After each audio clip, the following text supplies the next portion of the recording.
Health is wealth. It's your brother, Timon Brown, coming right back at you. This is my disclaimer, right?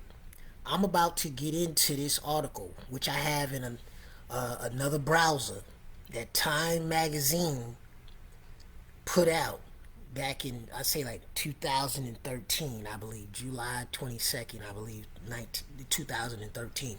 But this is going to be a critical thinking video, right? And the article itself called the health it's called Health, the Fires Within, is give or take about 19 minutes. So if you're not really into like getting real deep off into something and you're coming across this video, I'm gonna save you some time. If you want the answer in brief, the natural answer in brief, that I myself, if I were in a chronic inflammatory state, what would I do, right? I'm gonna show you what I would do if I was, suffering with this. So that way you won't have to watch this whole video and go through what I'm about to go through with you mentally or with others mentally who are actually ready to do some real critical thinking.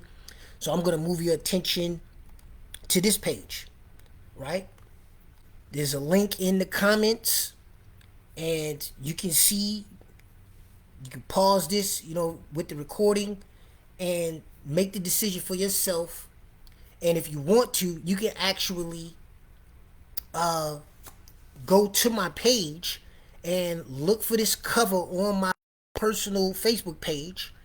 And I included the actual article that I'm about to get into called Health, the Fires Within, that came out of this magazine, right, years ago. You can actually read it for yourself in your own time, browse through it. And if you do, I think that you will see why I'm highlighting this particular product, right? And it works best with X2O, which is the minerals that you put in your water, right? And if you are a person that, you do partake of fish and seafood, I would have to say that based on what I've read and what I've heard from other people, right, who've been using this omega 375 product, who do fish oils, right? And you'll see the correlation as to why that's a part of the suggestion and why I'm highlighting it, if in fact you read the article. But omega 375 on our inventory is a powerhouse. If you don't know about squalene, I would highly recommend that you look it up. Keep in mind that sharks never get cancer and they live very, very long lives. So I'll put that. That's the briefing, right? So for those of you who really want to get into this work, this subject matter, and it's not going to be, very long drawn out, but I'm just preparing you for this article right here.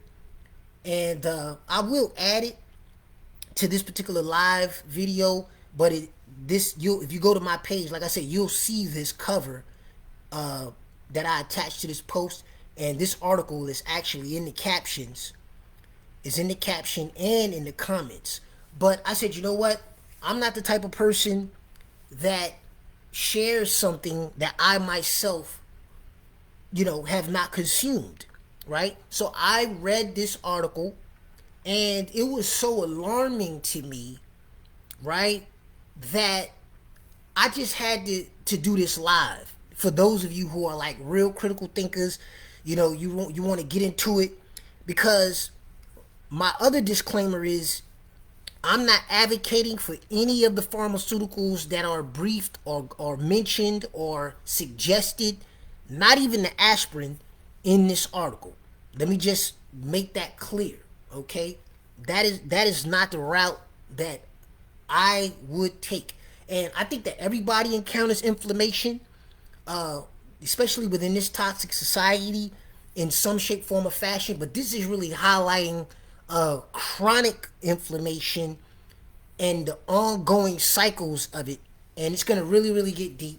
It's not to say that you, of course, can't read this for yourself, right?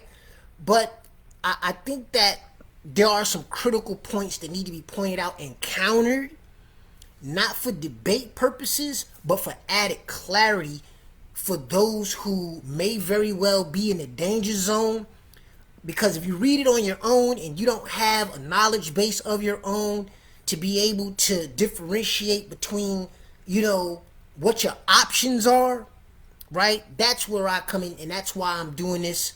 And it'll be on my page. I'm going to share it to my YouTube. And you get what you want to get out of it. Do your own critical thinking. Don't be afraid to weigh what I'm saying either, because you may agree or disagree. But like I said, it should not be for debate purposes. It should be for progressive purposes, to make sure that this silent threat right here called inflammation, right, that you don't become a victim of it. Okay? That's the goal. That's the common goal. So let's get into it, right? Because I had so many aha moments, and I'm going to have my little ad libs, things like that, but let's get into it, because this is really, really serious. There's a whole war going on inside of the body, and the more we learn and know about ourselves, I think that we have a much better chance of living much longer, healthier lives without having to put toxic things inside of our bodies. So that's my intro. Let's get into it. So this was actually written. Oh, okay. This was actually written. So I misspoke, right? Because I was thinking about another article that I read. Matter of fact, that was a women's health magazine. I was looking into dehydration. So allow me to correct myself with the date. This was February 23rd, 2004. Okay, not 2013, July 22nd. So I misspoke on that. So for accountability purposes, like I said, I'll hold myself accountable on that, and we can move forward. So let's get into this, right? Health, the fires within. What does a stub toe or a splinter in a finger have to do with your risk of developing Alzheimer's disease, suffering a heart attack, or succumbing to colon cancer? More than you might think. As scientists delve deeper into the fundamental causes of those and other illnesses, they are starting to see links to an age-old immunological defense mechanism called inflammation. The same biological process that turns the tissue around a splinter red and back up. The same biological process that turns the tissue around a splinter red and causes swelling in an injured toe. If they are right, and the evidence is starting to look pretty good, it could radically change doctors' concept of what makes us sick. It could also prove a bonanza to pharmaceutical companies looking for new ways to keep us well, right? Okay, so that right there, that rang a bell for me in my mind, because I'm like, okay, even with the acknowledgement, with all that was just said in the intro, right? And you can read it for yourself, because reading out loud, I could have botched it for you or whatever in your understanding, but this is where we at right here. They're already priming you up for what the pharmaceutical companies have to say about it, to try to keep the people well, right? But if that's the case, critical thinking will ask, right? A critical thinker will ask at that juncture, well, if the pharmaceutical companies were actually in the business of keeping us well, right, would in fact Alzheimer's and heart attacks and cancer, right, would these byproducts of this inflammatory condition, would that even exist, right? Now, that's not to say that the people don't have a responsibility, which they do mention in this article, in regards to physical exercise, eating as healthily and putting the proper things inside of your body, staying active and getting off of the couch. But even with that said and done, right, if the actual pharmaceutical companies had the answers, right, then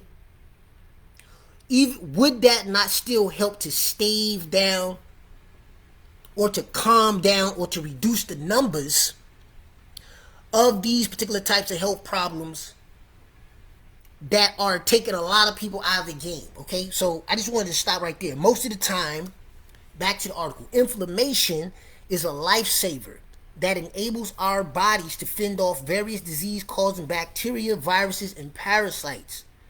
Yes, even in the industrialized world, we are constantly bombarded by pathogens. This we know, right? The instant any of these potentially deadly microbes slips into the body, right? Inflammation marshals a defensive attack that lays waste to both invader and any tissue it may have infected. Then, just as quickly, the process subsides and healing begins. Now, that highlights the way how things are naturally supposed to be in the natural order of the immunological or the immune system and its natural response to, various disease-causing bacteria, viruses, parasites, and the bombardment of pathogens. That's when, this is what I want to highlight, right? Because we have to have that contrast, right? Right here, we're talking about homeostasis. We're talking about a healthy body. We're talking about an immune system right here that has the proper communication. You see what I'm saying? So that means that everybody's getting the right orders. Everybody's on the same page. Everybody knows what their job is. Everybody knows how to accomplish those tasks and perform whatever specialty they're supposed to, perform when needed, and when to do what? When to turn off, right? When to turn off. Then just as quickly, the process subsides and healing begins. So what does that speak of or speak to? It means that after the battle, after the storm, after the immune system, comes in and actually fights that battle and wins, then after the battle is when healing actually takes place, not during. Okay? Because there are actual things happening, being taken out of the game during this particular defensive attack against an invader, right? These pathogens. Healing can only begin after the war, people. And in order for this process of the battle taking place, after being attacked, defending itself, right? And then going into a process of healing, it's only then that you can actually move forward, you see, to better days. But what happens when the communication inside of the body, what happens when the wires get crossed? Let's go. Every once in a while, however, the whole feverish production doesn't shut down on cue. What does that mean? That basically means that you got soldiers that's out here still blasting, inside of the body still, you know what I'm saying? I'm going to let it speak for itself, but I'm just keeping you in that mindset, right? Sometimes the problem is a genetic predisposition. Other times, something like smoking, which I've been telling y'all to stop doing, right? Smoking them cigarettes, right? Or high blood pressure keeps the process going. What does that say, people? That means that we have control over this inflammation. Because if we don't keep smoking, right?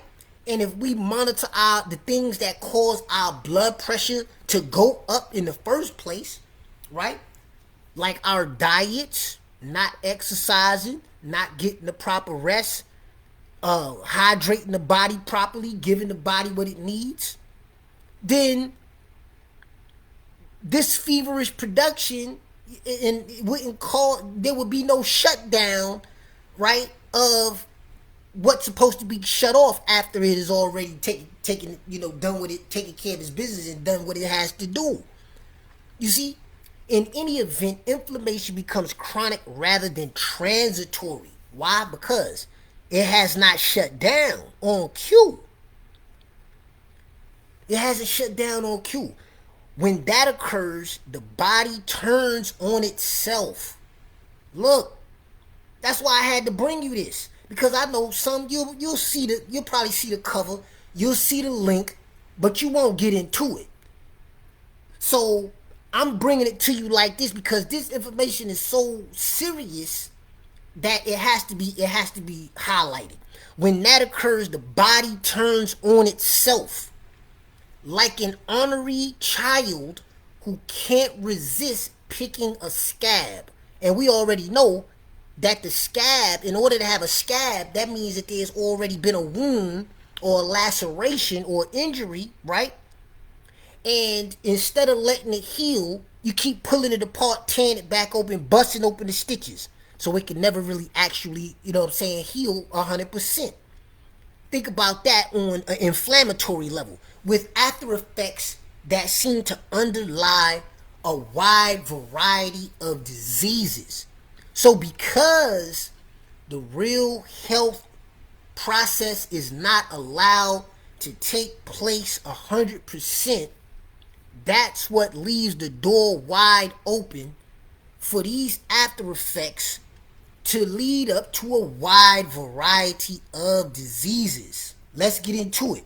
Suddenly, inflammation, mind you, the thing that's really supposed to help you, has become one of the hottest areas of medical research. Hardly a week goes by without the publication of yet another study uncovering a new way that chronic inflammation does harm to the body. Now, mind you, I already corrected myself on the date. I came into this thinking 2013, but this is based on something that was on the table back in 2004. You see what I'm saying? That's well over 2 decades ago. Imagine where it's at now. It could not have been corrected because heart disease, cancer numbers, blood sugar issues, obesity, all of those numbers that they're tying to inflammation, right, have gone up, not down. Okay? Because you're going to see throughout this article, they're going to keep talking about where they're at and trying to understand it, trying to narrow down the theories and all of that. But let's get back into it. Okay? It destabilizes cholesterol deposits in the coronary arteries. It destabilizes cholesterol deposits in the coronary arteries, leading to heart attacks and potentially even strokes. Knowledge is power, people. It chews up nerve cells in the brains. That's why I'm going to keep telling y'all about this. It chews up nerve cells in the brains of Alzheimer's victims. It may even foster the proliferation of abnormal cells and facilitate their transformation into cancer. It may even foster the proliferation of abnormal cells and facilitate their transformation into cancer. In other words, they're going to come right here and sum it up. Chronic inflammation may be the engine that drives many of the most feared illnesses of middle and old age. That's why you need this and the X2O. This is why you need this. This concept is so intriguing because it suggests a new and possibly much simpler, come on back out of the way, because you know what I'm saying, that's just a distraction. I hit the wrong button. All of them news briefs and ads and all that. We about to stay focused right here. This concept is so intriguing because it suggests a new and possibly much simpler way of warding off disease. What are they saying? If you eliminate the inflammation, you see what I'm saying? You're going to get the picture, right? You'll get the picture if you don't already have it.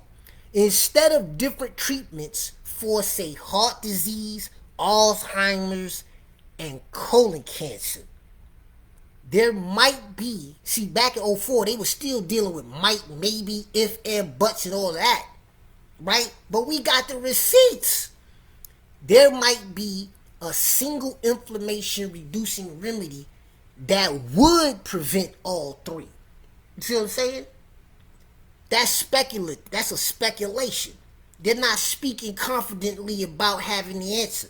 Chronic inflammation also fascinates scientists. They were fascinated by this beast right here called chronic inflammation because it indicates that our bodies may have, from an evolutionary perspective, become victims of their own success.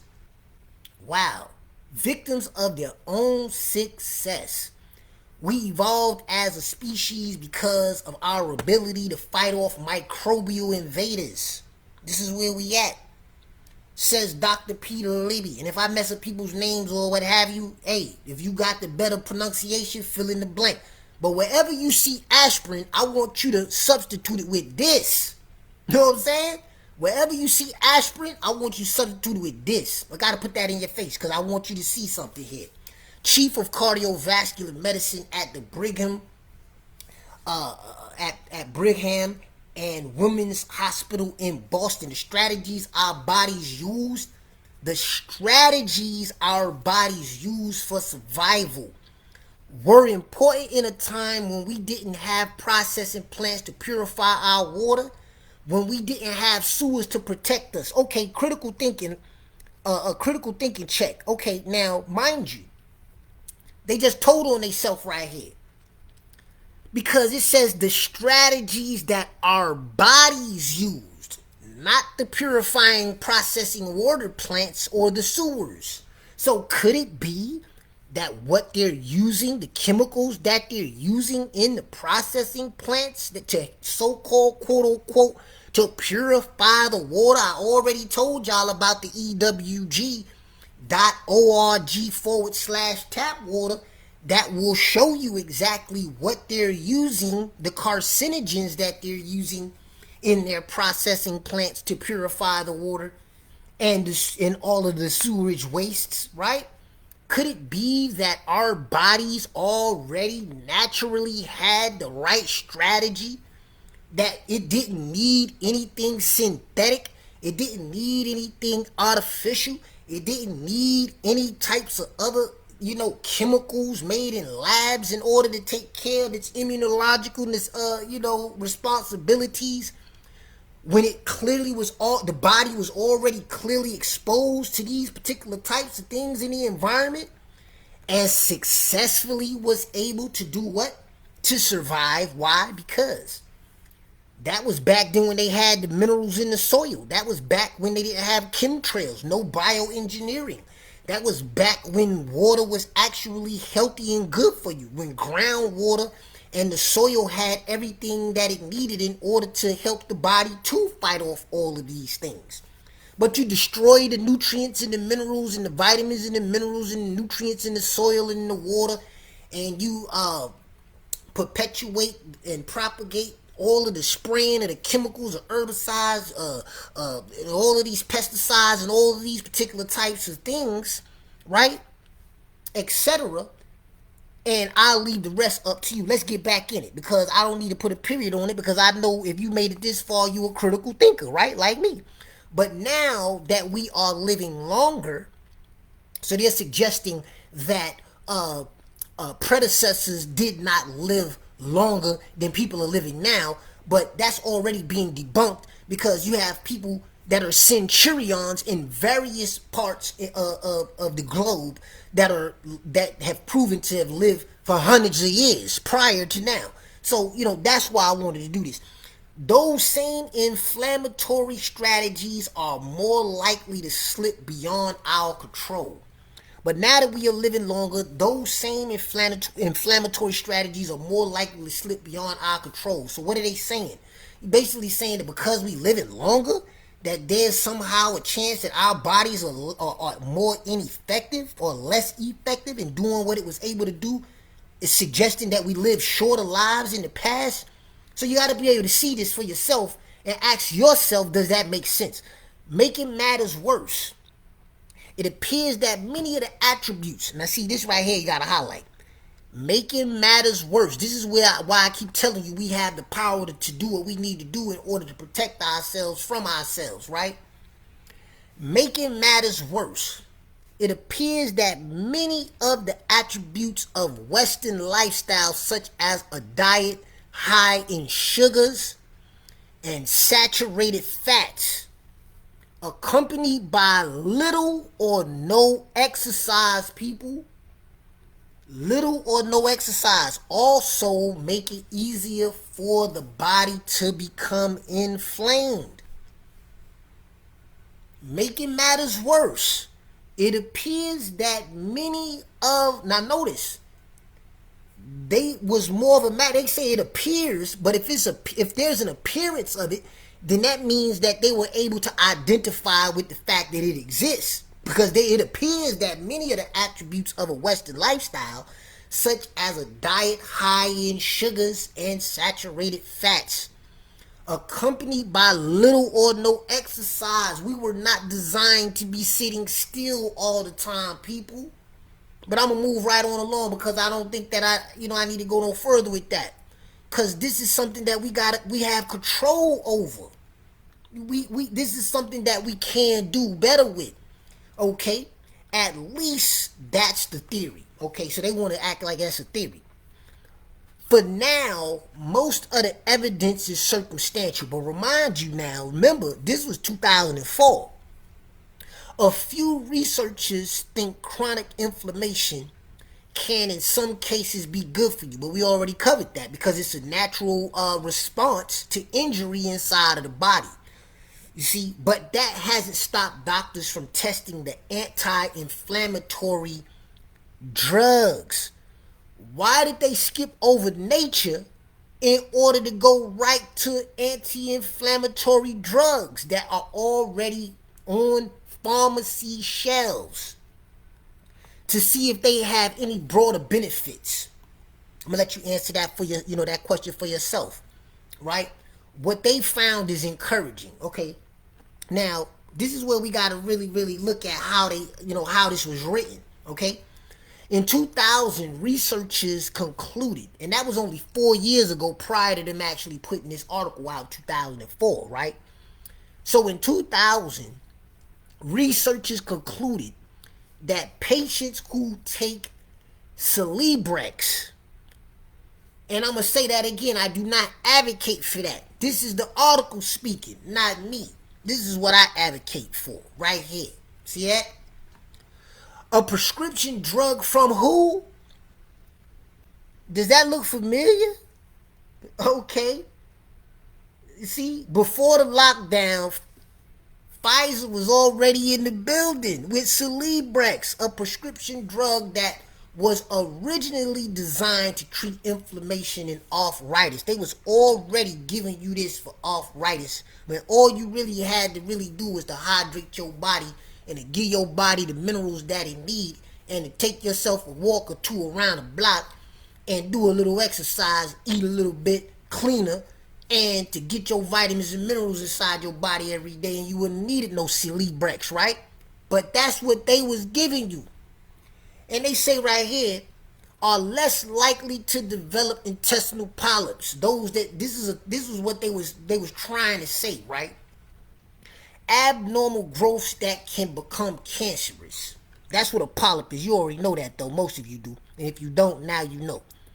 Now, there are dozens of clinical trials of Celebrex testing, among other things, whether the medication can also prevent breast cancer, delay memory loss, or slow the progression of the devastating neurodegenerative disorder known as Lou Gehrig's disease.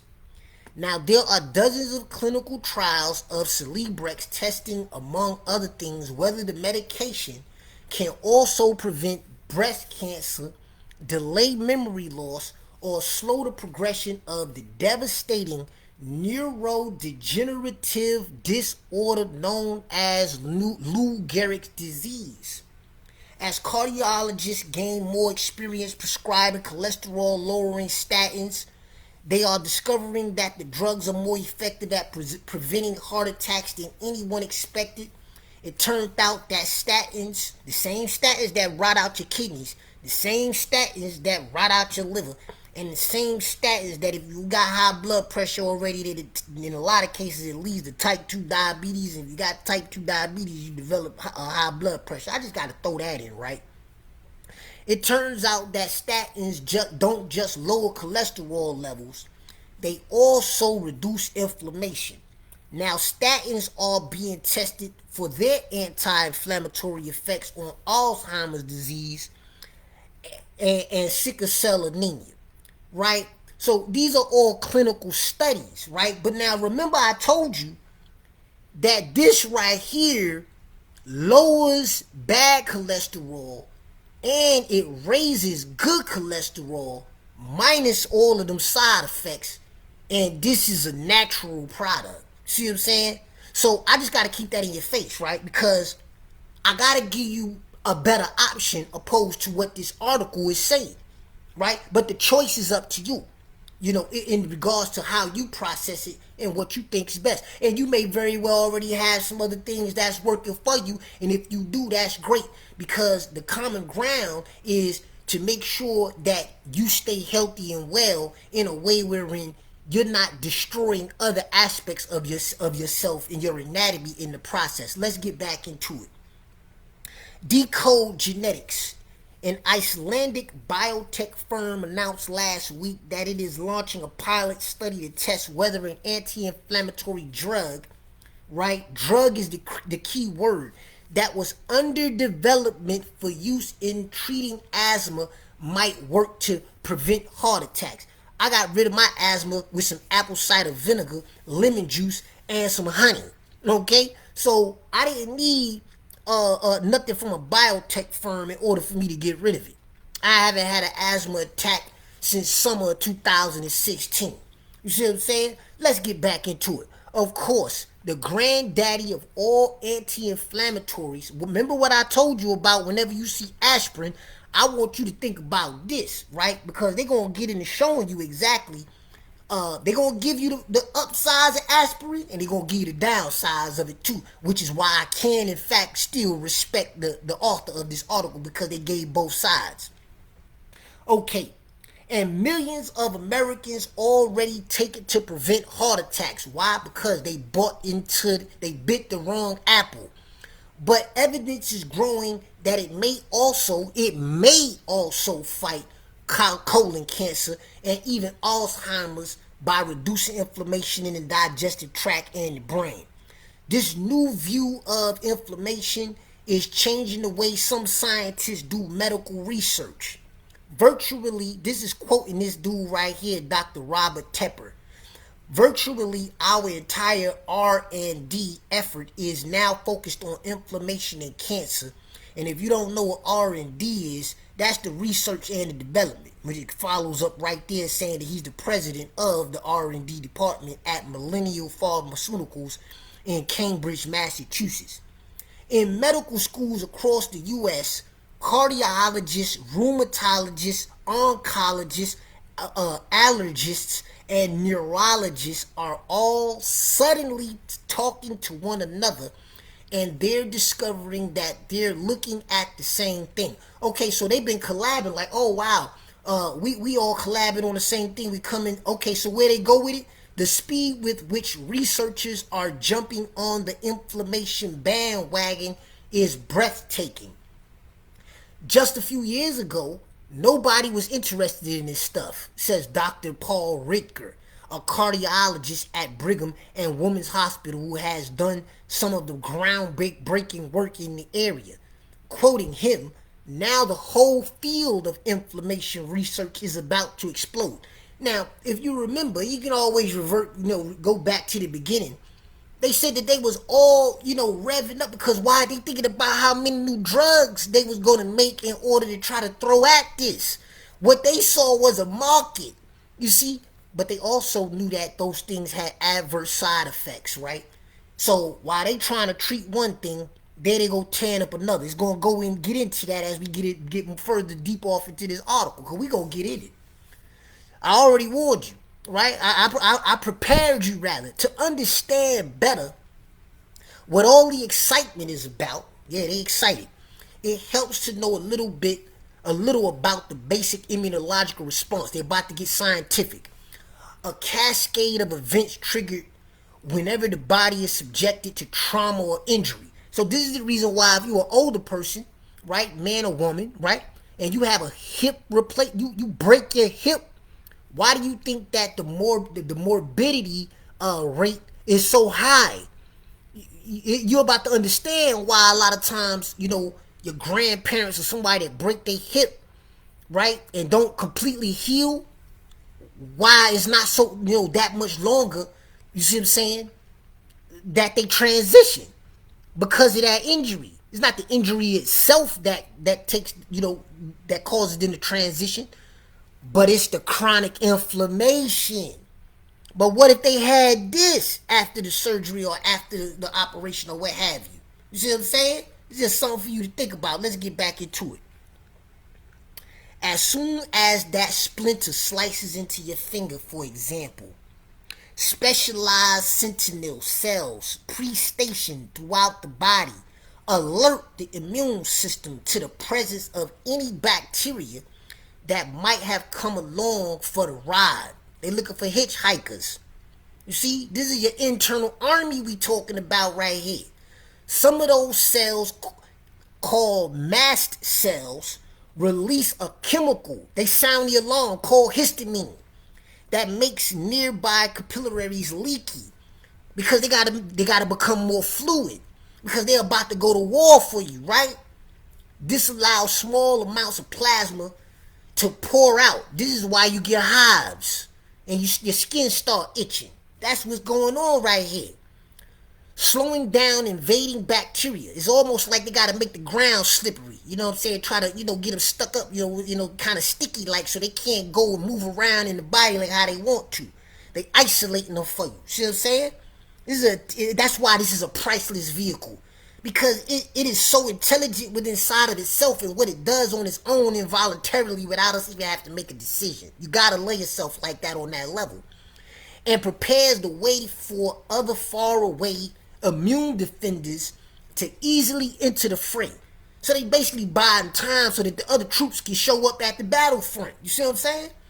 Meanwhile, another group of sentinels called macrophages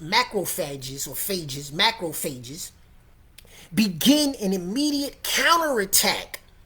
They busting back and release more chemicals called cytokines, which signal for more reinforcements. I added that more to it because that's what's happening. So look at the process of what's going on with the immune system here when it's under attack.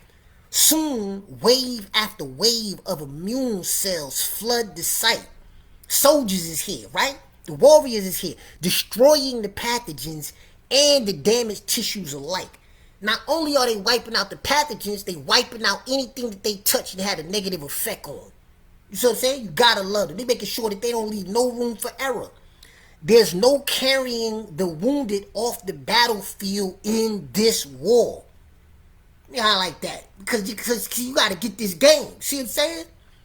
There's no carrying the wounded off the battlefield in this war. No wonder the ancient Romans likened inflammation to being on fire. Now I understand why the author named the article, what they named the article. So let's get back into it. Not that we ever left. Doctors call this generalized response to practically any kind of attack innate immunity. That means it's automatic. It's already embedded in you. It's like it just happens. It's primal. Even the bodies of animals as primitive as starfish defend themselves this way. But higher organisms have also developed a more precision-guided defense system that helps direct and intensify the innate response and create specialized antibodies custom-made to target specific kinds of bacteria or viruses. It sounds like special forces right there. They got specialized antibodies. You know what I'm saying? The higher organisms, right? Higher organisms. Are you talking about us, right? And then that's debatable too, right? When it comes down to how we make decisions, right? But that's another conversation. Let's get back in it. This so-called learned immunity is what enables drug companies to develop vaccines against diseases like smallpox and the flu. Working in tandem, the innate, and they always throwing a drug at this. I just want you to pay attention to that, right? Working in tandem, the innate and learned immunological defenses fight pitched battles until all the invading germs are annihilated. They not coming to play about you. How could you not love this aspect of yourself? How could you not want to arm your immune system every day to make sure that they got what they need on a daily basis in case they got to fight for your life? You know what I'm saying? In a final flurry, of activity, a last wave of cytokines is released. The inflammatory process recedes and healing begins. Healing begins after the battle has been won, right? Problems begin when, for one reason or another, this is when it get deep. This is why you need this right here. Problems begin when, for one reason or another, the inflammatory process persists and becomes chronic. So it's not that the inflammation process within itself is bad. It's when it don't shut off when it's supposed to. And it becomes chronic. The final effects are varied and depend a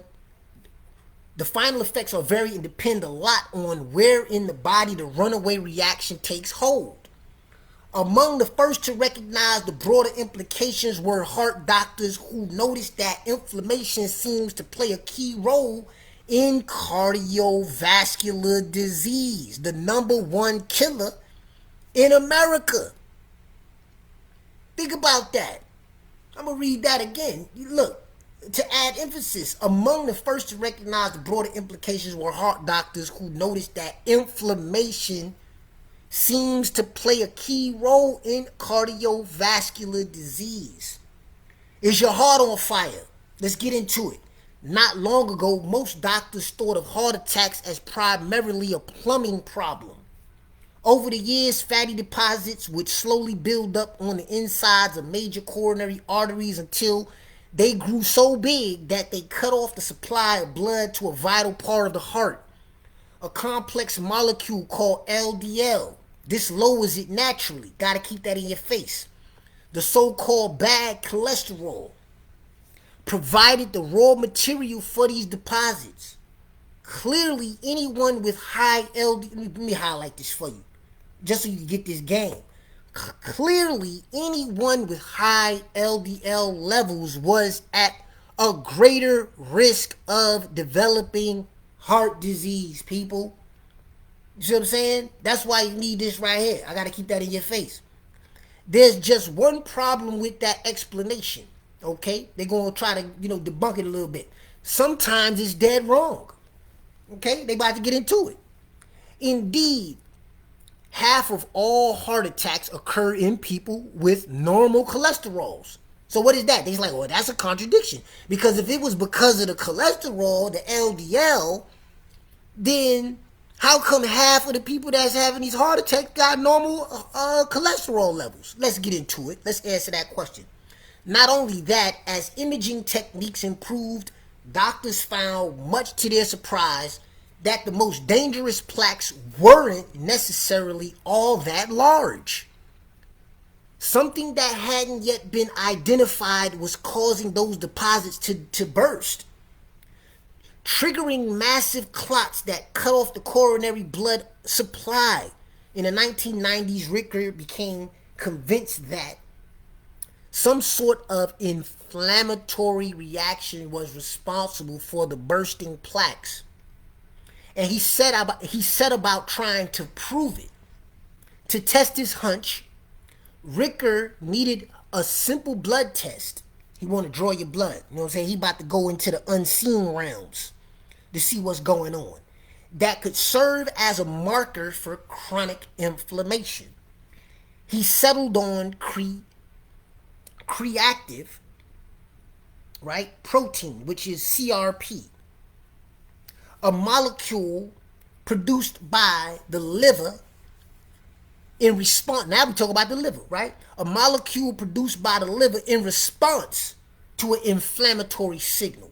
So the inflammatory signal, or the cytokine, they give the alert, they ring the alarm, we under attack. Then the liver gets involved, saying, "Oh, okay, well let me let go of some of this protein right here," right? During an acute illness like a severe bacterial infection, levels of CRP quickly shoot from less than 10 milligrams per liter to 1,000 milligrams per liter or more. You see what I'm saying? So everybody's involved in this fight, even the liver. But Ricker was most interested in the low levels of CRP, which is the 10 milligrams, right? Or is it micrograms? Those that's actually in the field, y'all know exactly what that means. Y'all could key in on that. And if it need to be, edified, feel free to do in the comments, because we here to learn together. That he found in otherwise healthy people that indicated only a slightly elevated inflammation level. That he found in otherwise healthy people that indicated only a slightly elevated inflammation level. So the slight elevated inflammation level produced a lower level of the CRP molecule, right?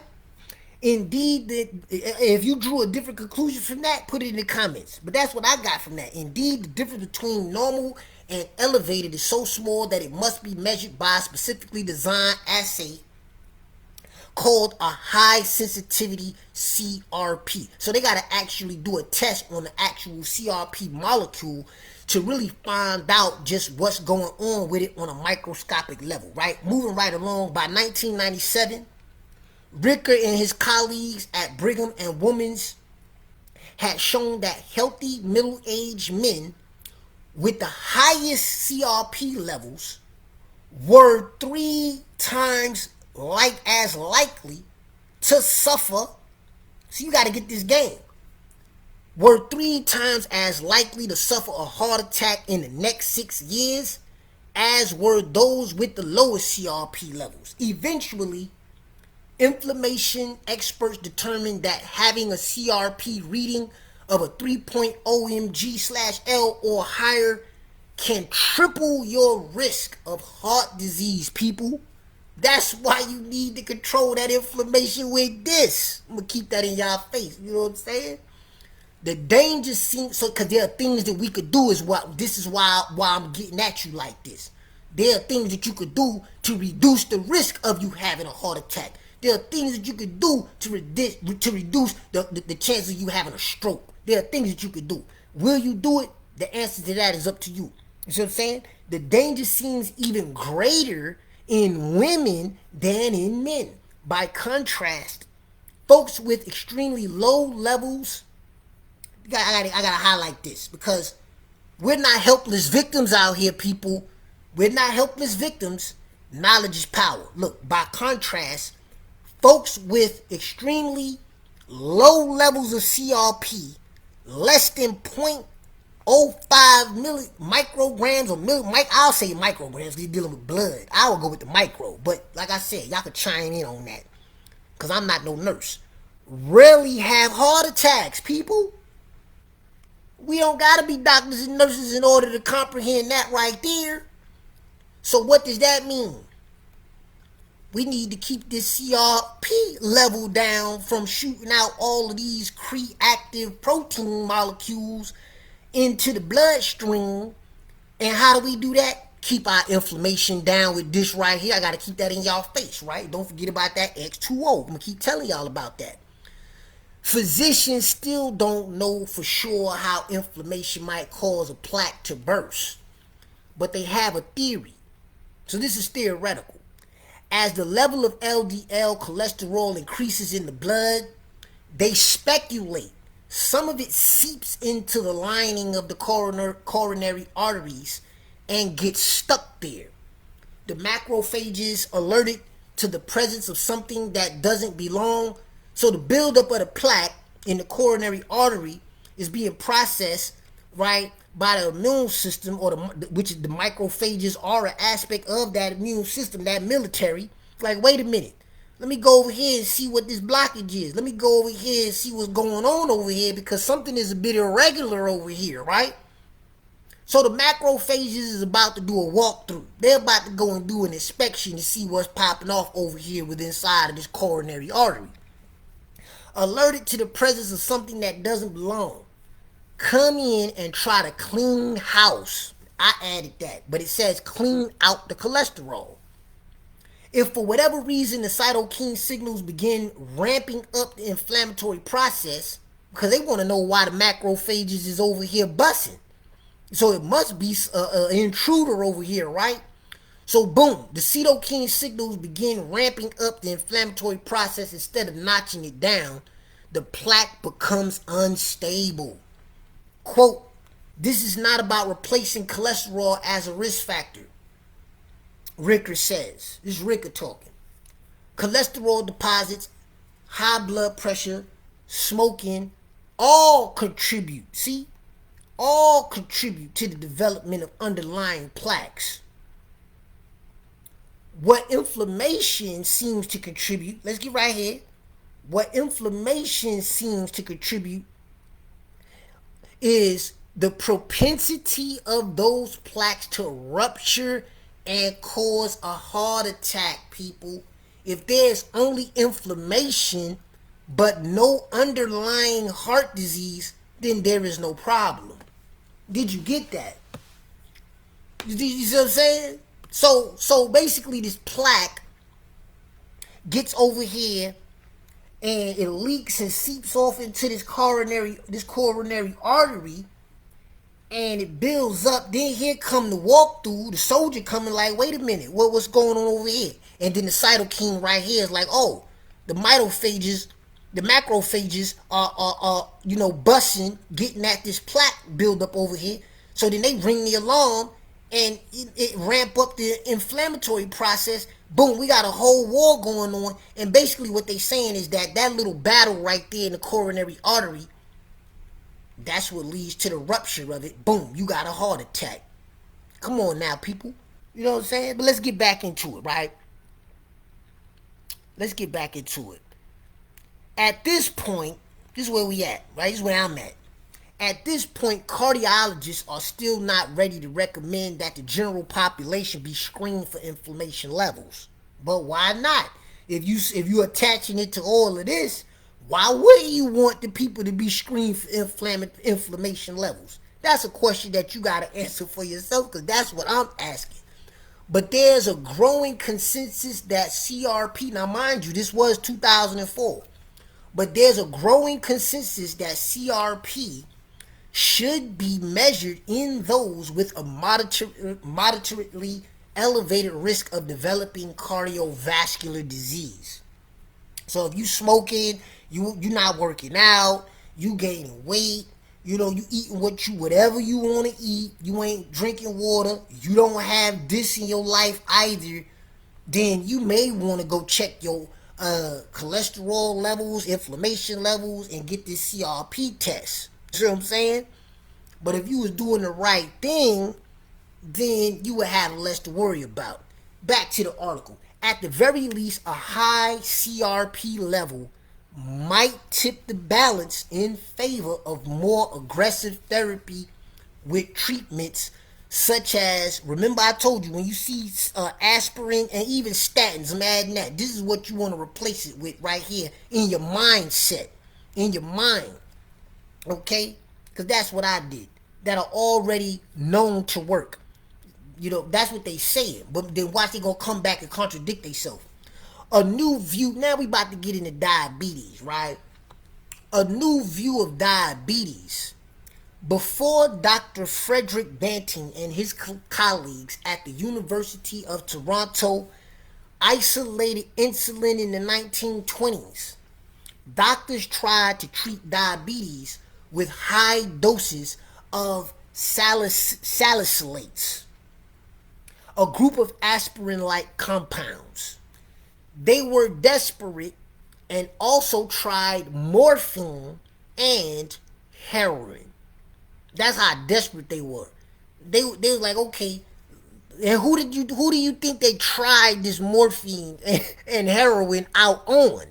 You see, they tried this morphine and this heroin out on people, right? Okay. Like I said, it's critical thinking here. We got to fill in the blank because they didn't just try it out. They tried it out on something or somebody, right? So that's called guinea pigging. Sure enough, the salicylate, right, approach reduced sugar levels, but at a high price. At a high price, fam. And I'm sure that it was much more costly than this right here, right? Side effects included a constant ringing in the ears, headaches, and dizziness. A lot of those migraines and headaches that y'all be having, is associated to a whole cocktail of other things that that they're giving you. Those are the side effects in a lot of cases. You got to factor that in, people. Today's treatments for diabetes are much safer and generally work by replacing insulin, boosting its production, or helping the body make more efficient use of the hormone. But researchers over the past few years have been re-examining the salicylate approach for new clues about how diabetes develops. Okay? What they have discovered is a complex interplay between inflammation, insulin, and fat. You know what I'm saying? Either in the diet or in large folds under the skin.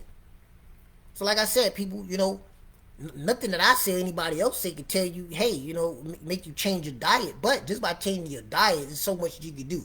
Indeed, fat cells behave a lot like immune cells, spewing out inflammatory cytokines, particularly as you gain weight. I gotta highlight this. Look, so your fat cells are acting like, like immune cells. It's basically saying that your body is out of balance. So you're walking. It's like being in a constant inflammatory state, which is why you have such a higher probability of developing type 2 blood sugar issues and cancer and all of these other diseases. People, it's not the healthiest place to be. I have to add that in, and I'm adding it in with love, right? Where inflammation fits into this scenario as either a cause or an effect remains unclear. But the case for a central role is getting stronger. Dr. Steve Schossen, a senior investigator at the Joslin Diabetes Center in Boston, has bred a strain of mice whose fat cells are supercharged inflammation factories. That's those cytokines. That's, constantly shooting out that hormone and constantly increasing the inflammation. It's an inflammation factory. This is why I'm here to try to help those who want to help yourselves lose weight. You know what I'm saying? In a healthy fashion. The mice become less efficient at using insulin and go on to develop diabetes. Just like I just said. They supercharge them fat cells and turn them into inflammation factories. So that means that the inflammation, it never shuts off. And the mice become less efficient in producing and using insulin, and they go into develop diabetes, just like you do. When I say you, it's to those that are applied, because you went through this process. You gain weight, your fat cells act like immune cells, turned into inflammation factories, and became less efficient at using insulin, and then boom, now you got diabetes. See what I'm saying? We can reproduce the whole syndrome just by inciting inflammation. That suggests that a well-timed intervention in the inflammatory process might, look at this, I gotta highlight this right here, and I gotta put this back in your face, right? Because look, that suggests that a well-timed intervention in the inflammatory process might reverse some of the effects of diabetes. See what I'm saying? That's why we getting so many good reports over here with people that, that's doing the right thing, giving their bodies what their bodies need every day, people. Some of the drugs that are already used to treat the disorder, like the notorious, my highlight, metformin, right, may work because they also dampen the inflammation response. In addition, preliminary research suggests that high CRP levels may indicate a greater risk of diabetes. So not only do the higher CRP levels indicate a greater risk of a heart attack, the higher levels of CRP, may indicate a greater risk of diabetes as well, people. You see what I'm saying? But it's too early to say whether reducing CRP levels will actually keep diabetes at bay. But I tell you one thing, it's better to have low CRP levels rather than to have them high. I think that we can agree on. Okay, let's get into this cancer. The wound that never heals. Back in the 1860s, renowned pathologist Rudolf Virchow, or Cow, however which way the CH is performed inside his name, but we're not gonna get stuck there, speculated that cancerous tumors arise at the site of, I gotta highlight this, look, cancerous tumors arise at the site of chronic inflammation. So it's safe to say that wherever you got chronic inflammation inside of your body, people, that's a site where a tumor and cancer can arise. That's powerful information right there. You see what I'm saying? A century later, oncologists paid more attention to the role that various genetic mutations play in promoting abnormal growths that eventually become malignant. Now researchers are exploring the possibility that mutation and inflammation are mutually reinforcing processes that, left unchecked, you ignoring it, you acting like it's not there, you continuing to put the same bad stuff inside of your body, right? Acting like it's not real, can transform normal cells into potentially deadly tumors. And I'm going to read that again because that's potent. I got to give you this work today. I got time, right?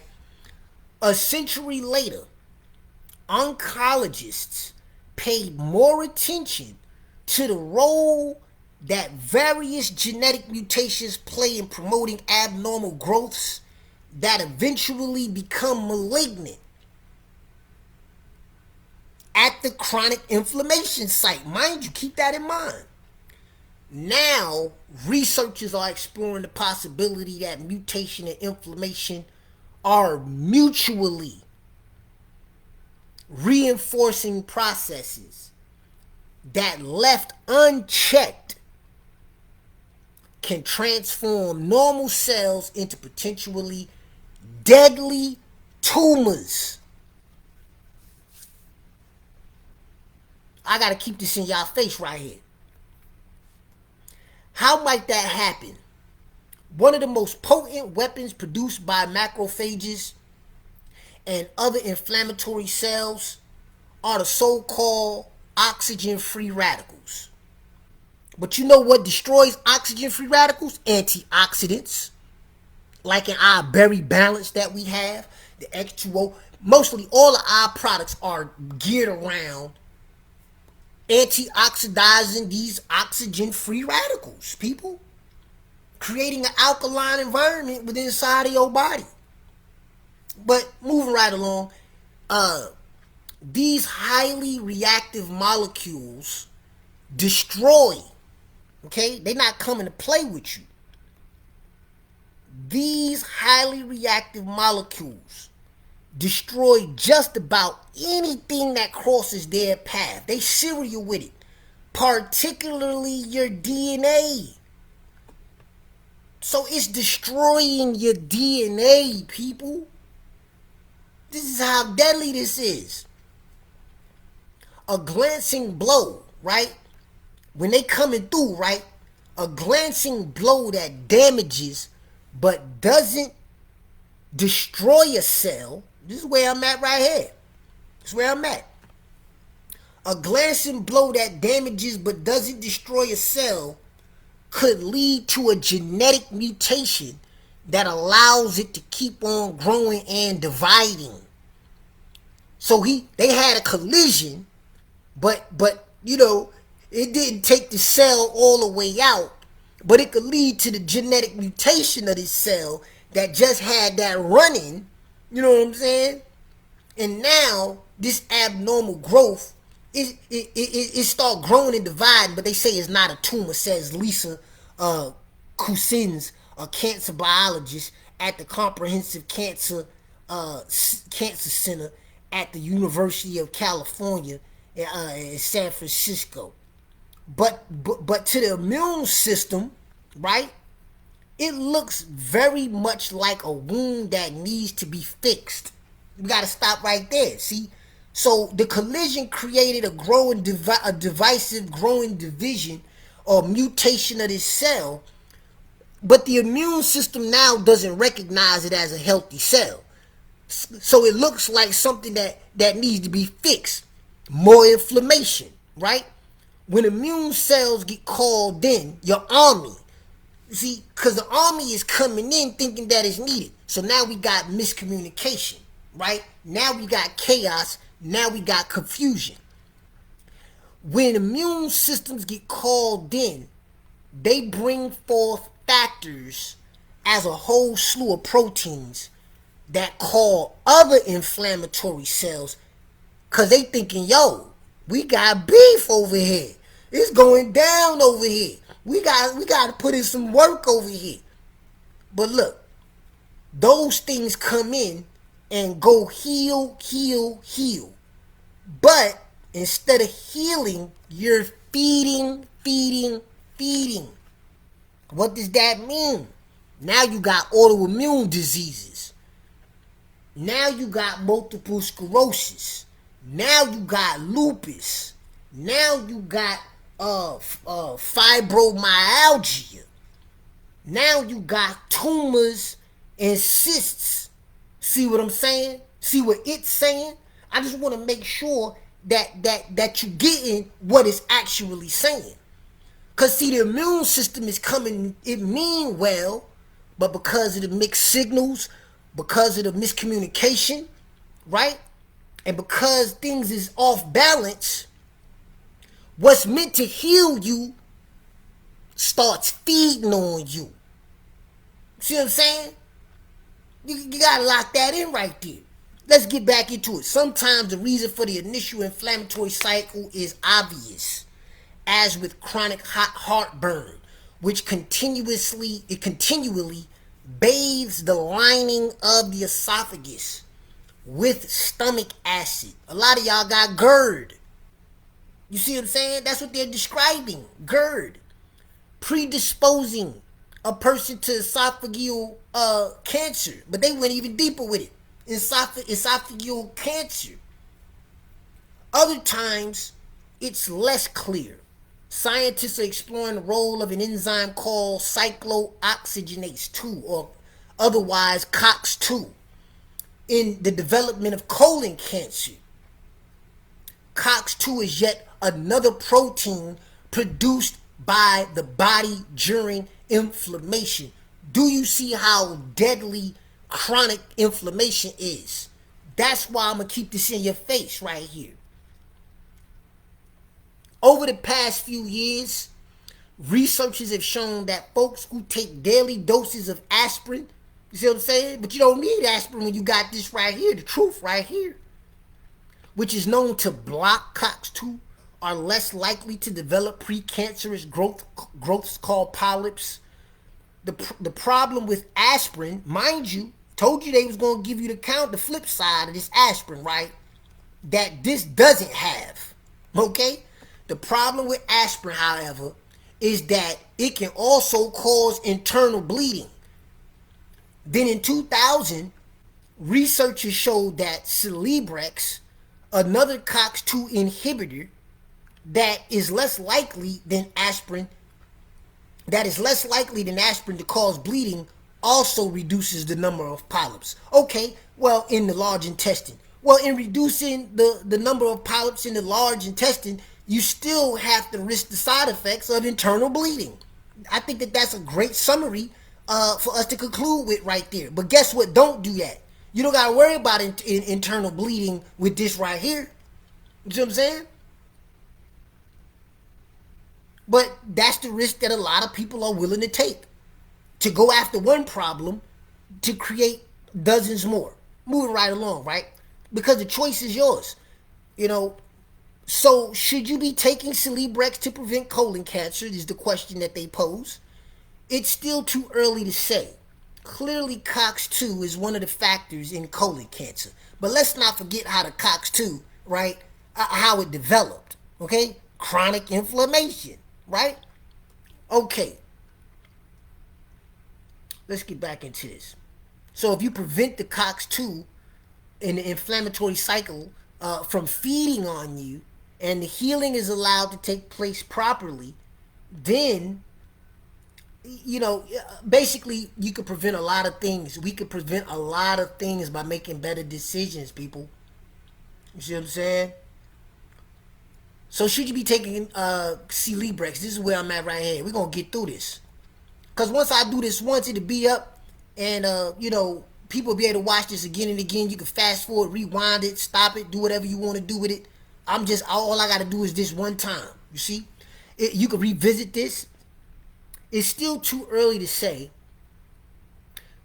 Clearly, COX-2 is one of the factors in colon cancer. But I don't think it's exclusive. Quoting this says Ray Dubois, director of cancer prevention at the Vanderbilt Ingram Cancer Center in Nashville, Tennessee. Quote, there are a lot of other components that need to be explored. So he's still open-minded. He didn't draw any conclusions. But now let's get into this Alzheimer's. Aspirin for Alzheimer's disease, they're questioning, right? When doctors treating Alzheimer's patients took a closer look at who seemed to be succumbing to the disease, they uncovered a tantalizing clue. Those who were already taking anti-inflammatory drugs for arthritis or heart disease tended to develop the disorder later than those who weren't. See what I'm saying? Okay? They drew a contrast right there of those who developed this faster or slower. Perhaps the immune system mistakenly saw the characteristic plaques and tangles that build up in the brains of Alzheimer's patients as damaged tissue that needed to be cleared out. That's what they're posing. If so, the ensuing inflammatory reaction was doing more harm than good. Because once again, it's not being quantified correctly. Mixed signals, miscommunication, that's what chronic inflammation creates inside of the body, and then the immune system doesn't know that it's attacking itself, people. And that's how these things are developed, okay? And if you that's what I'm getting from this. Well, what about you? If so, the ensuing inflammatory reaction was doing more harm than good. Blocking it with anti-inflammatories might limit or at least delay any damage to cognitive functions. I got to put this back in your face. You see what I'm saying?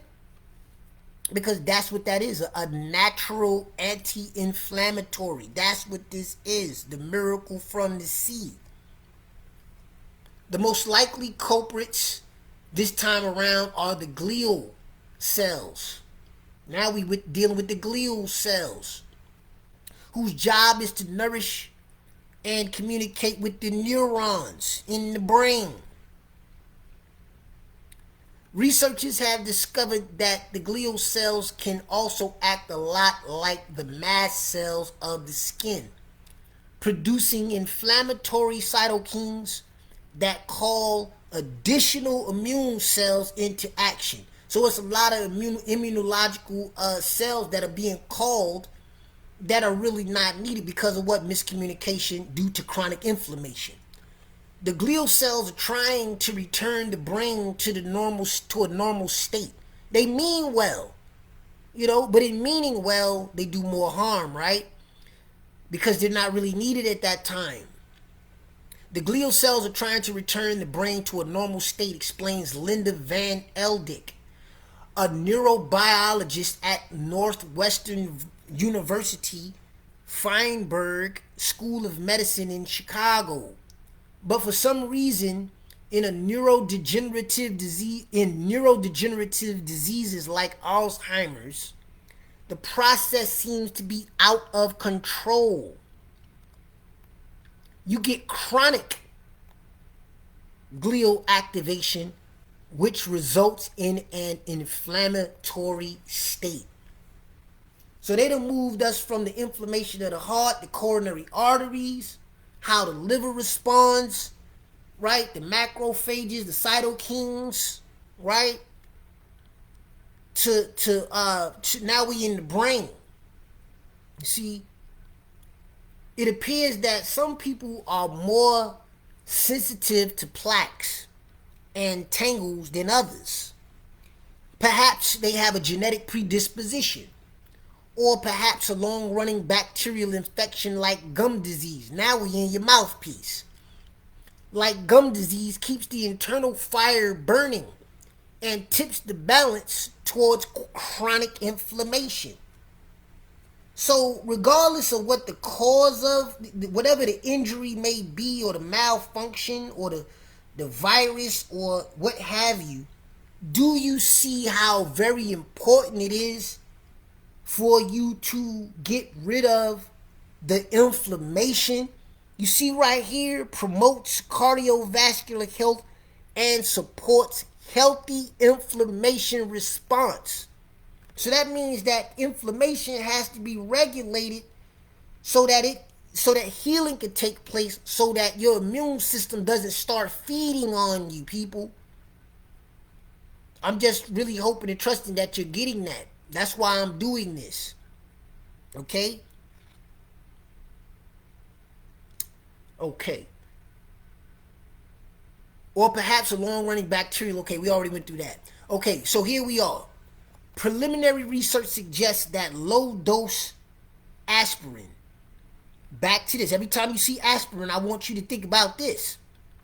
And fish oil capsules. And if you need a quality fish oil capsule, that's what the omega-3 75. If you do seafood, if you do fish oils, we have that on our inventory. It's called omega-3 75. Okay? Both of which are known to reduce inflammatory cytokines, seem to reduce a person's risk of Alzheimer's disease. Think about how important this information is for you and your grandparents, your uncles, your aunts, or maybe even for yourself if you're if you're an elder. Unfortunately, most of these preventive measures need to be started well before any neurological problems develop. I'm going to keep telling you that health and wellness is based on prevention and maintenance. And they're backing it up right there with that statement, right? The professionals. What we've learned with dementia is that it's very hard to improve people who already have it. So what do we want to do? We want to prevent it, says Dr. Ernst Schaefer, a professor of medicine and nutrition at Tufts Friedman School of Nutrition in Boston, quoting quoting Schaefer, Dr. Schaefer here. But it may be possible to stabilize people and to prevent the disease. So that means that, okay, even if they have the dementia or the Alzheimer's, at least we have the ability to stabilize them, right? So they don't get any worse, right? So it doesn't continue to develop in the wrong direction. So this section goes into when the body attacks itself. No doctors have more experience treating chronic inflammation than the physicians who specialize in rheumatoid arthritis, multiple sclerosis, lupus, and other autoimmune disorders. For decades, these diseases have provided the clearest example of a body at war with itself, feeding on itself. But the spark that fuels their internal destruction doesn't come from excess cholesterol deposits or stubborn bacterial infection. Instead, in a bizarre twist of fate, the body's super sophisticated learned immunological defenses mistakenly direct an inflammatory attack against healthy cells, people. in such places as the joints, nerves, and connective tissues. So regardless of whatever it is that has happened to you, you cannot afford to allow inflammation to continue to exist within inside of your bodies. Or you are in fact asking for trouble of a greater magnitude. That's where this comes in. I gotta keep this in your face. Okay? Over the past few years, powerful drugs like Remicade or Enbrel, and I do not advocate for these drugs. Once again, that's my disclaimer.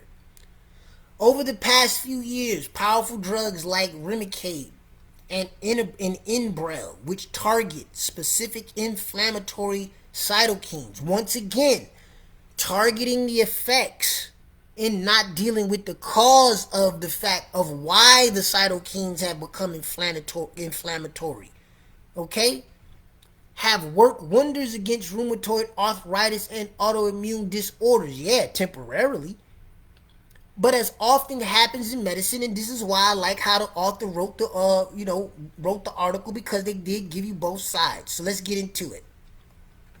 But as often happens in medicine, the drugs have also, and the drugs that they're talking about are Remicade and Enbrel. But as often happens in medicine, the drugs have also created some problems, side effects. Patients who take Remicade, for example, are slightly more likely to develop tuberculosis. Now, why would you want to risk catching TBs by just taking a drug to try to neutralize some inflammatory cytokines? The same inflammatory cytokines that attack their joints, it seems, also protected them from TB. Let that sink in. So they're going in to try to attack aspects of the immune system that really have multiple to several functions inside of the body. So by attacking these cytokines, they opening you up to develop tuberculosis. This don't do that. See what I'm saying? I got to keep this in your face. We're going a little bit more. We got to do some critical thinking here today, people, because this is serious. Let's get back into it. Inflammation may be more of a problem in the earlier stages of autoimmune diseases like multiple sclerosis. So much tissue is eventually destroyed that nerve damage becomes permanent. Your quote, your initial goal is to keep the immune responses in check. I got to go back to this. Supports healthy inflammation response. I got to keep that in your face, right? You see what I'm saying? Your initial goal is to keep the immune response in check, but when you have to ask how you encourage regrowth of damaged tissue. You see what I'm saying? But we got the joint health. That helps to rejuvenate tendons, ligaments, and cartilage. If you need more information on that, I got the white papers for that. This doctor right here, Stephen Reingold, Vice President of Research Programs at the National Multiple Sclerosis Society, obviously never heard about this right here. Or joint health. Hey, it's a small world. Maybe he'll see this video and, possibly look into it, right? It could take decades to figure that one out. But guess who figured it out, right? I'll let you answer that question. Asthma without allergies. They're asking a question. Why do people develop asthma without allergies or having allergies? That's what we're about to get into. Now we inside of the lungs. One of the most intriguing questions in immunology today is why everyone doesn't suffer from asthma. Good question. After all, the air we breathe is full of germs, viruses, and other irritants. Since half of the 17 million Americans with asthma are hypersensitive to common substances like cat dander or pollen, it stands to reason that their allergic reactions trigger the chronic inflammation in their bodies. Yet the people who develop asthma as adults, I was one of them, but I got rid of it. One of the most rapidly growing segments of the population often don't have allergies. And I can stand by that because I didn't have allergies prior to developing it. You know? Mine was due to environmental factors that were outside of my control, which inflamed my respiratory. Right? And if you need more information on that, like I said, drop a comment and I'll let you know, more about, how I won the victory with that right there. Not promising or giving you any guarantees that what I did will work for you, but hey, it's information, right? It'll be up to you to do what what you will with it. Doctors still don't know. Excuse me. Let me get me some water because I've been going in. And it's the best water, X2O water, right? Doctors still don't know what's driving their disease, but the signs of inflammation are every bit as present in the lungs. So, from the heart to the brain, to, the colon, now we in the lungs. There you go, that silent killer, inflammation, right? Many treatments for asthma are designed to control inflammation, although they won't cure the disease. See, they telling you that it couldn't get cured. Well, how come I haven't had an asthma attack since August of 2019? It may mean that the inflammatory hypothesis is not entirely correct, or the drugs that we use to treat inflammation aren't fully potent. I destroyed the inflammation. I didn't know about this or Silvermax back in 2016, but I got rid of the inflammation naturally. So it is due to inflammation. You see? So I can stand by that through experience. Dr. Stephen Wasserman, an allergist at the University of California at San Diego, he's quoted, there are a lot of gaps to fill in. We already filled in the gaps, right? Because natural is the way. Everywhere they turn, doctors are finding evidence that inflammation plays a larger role in chronic diseases than they thought. But that doesn't necessarily mean they know what to do about it. I know what to do about it. I know what worked for me. We're in a quandary. I know what I see working for other people. We're in a quandary right now. And I guess that's similar to like a quagmire. Says Dr. Galen Marshall, an immunologist at the University of Texas Medical School at Houston. He's quoted. I don't know if I would say that probably most likely a man. We're advancing the idea to heighten awareness, but we really can't recommend specific treatments yet. That may soon change. Researchers are looking beyond aspirin and other multi-purpose medications to experimental drugs that block inflammation more precisely. Once again, still swinging at the branches.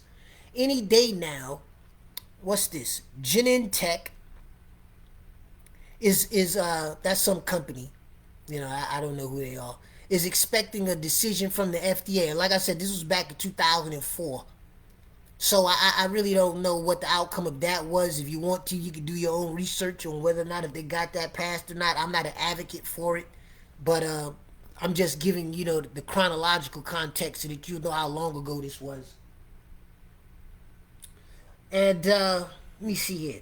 Genentech is expecting a decision from the FDA on its colon cancer drug Avastin, which I don't advocate for. Like I said, disclaimer, I don't advocate for it, but that's what they're mentioning, which targets one of the growth factors released by the body as inflammation gives way to healing.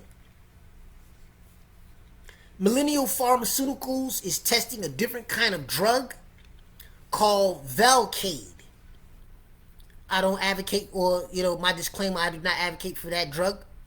I know I would not take it myself personally, which has already been approved, and I don't want to have to ever have a reason to ever have to think about such a thing. I got to add that into the universe, right? which has already been approved for treating multiple myeloma, against lung cancer and other malignancies. And this is wrapping up, people. But there is a sense that much more basic research into the nature of inflammation needs to be done before scientists understand how best to limit the damage in chronic diseases.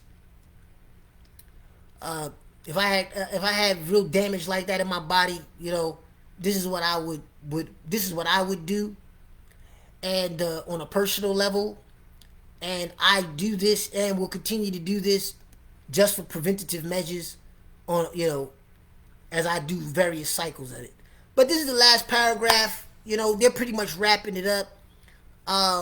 This has been a very, very, very powerful critical thinking session, right? But I'm gonna close it out the way I started, just in good taste, just to make it official. But there is a sense that much more basic research in the nature of inflammation needs to be done before scientists understand how best to limit the damage in chronic diseases. In the meantime, right? In the meantime, there are things we all can do to dampen our inflammatory fires, wherever they may be in your body. Some of the advice, and this is their advice, right? And it's pretty good. It's pretty good. Pretty good advice. I don't see there's anything in it that but let's get it. Let's close this out. Some of the advice may sound terribly familiar, but we have fresh reasons to follow through. Yes, we do. Because if this wasn't impactful, I don't know what is or what will be. Losing weight, right? Let's highlight that. Losing weight. And if you need help losing weight, we have a entire system with a book that tells you and shows you day by day exactly what to do. The Metabolized weight management system. Okay? If you need help, you don't have to starve yourself. You don't have to be a workout guru to lose weight. Losing weight induces those fat cells. Remember them to produce fewer cytokines. So the less fat cells you have, the fewer cytokines you have, the less inflammation you have in your body. That's a conclusive deduction. That's accurate based on this information. Right? So 2025, if you need help, reaching your goals, don't be shy. I'm not going to bite you. You know what I'm saying? But it's your choice. But we have an amazing system called the Metabolized weight management system.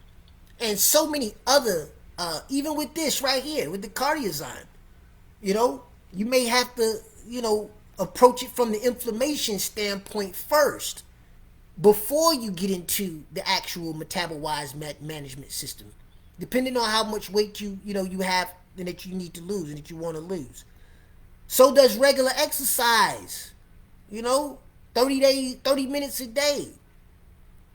While you watching your favorite show, 30 minutes, you're worth that. You're worth so much more. So I know you're worth that. 30 minutes a day, most of the days of the week. Even if you did what? A little bit every day. Flossing your teeth. Floss your teeth. Let's combat gum disease, people. Another source of chronic inflammation in the body. And then you always know I'm going to tell you been plant-based, whether you're plant-based or not. Right? Eat more fruits and vegetables. For those of you that do fish, full of substances that disable free radicals. But if you do fish, right, I would highly recommend smaller fish, wild caught, right? Not that farm raised stuff, that's pumped with all of the antibiotics and all of that kind of stuff. And if you're looking for a quality fish oil, omega-3, the essential fatty acid capsule, fish oil capsules, like I said, look into the omega-3 75 on our inventory. And if you need help locating it or whatever, reach out. But I'm going to read this. Fruits, vegetables, and fish are full of substances that disable free radicals. We also have the berry balance, a powerhouse when it comes down to antioxidants. And of course, X2O in your water every day. So if you want to stop inflation, get off that couch, right? That's what it's closing out with.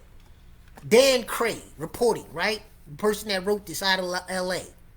He says, so if you want to stop inflammation, get off that couch.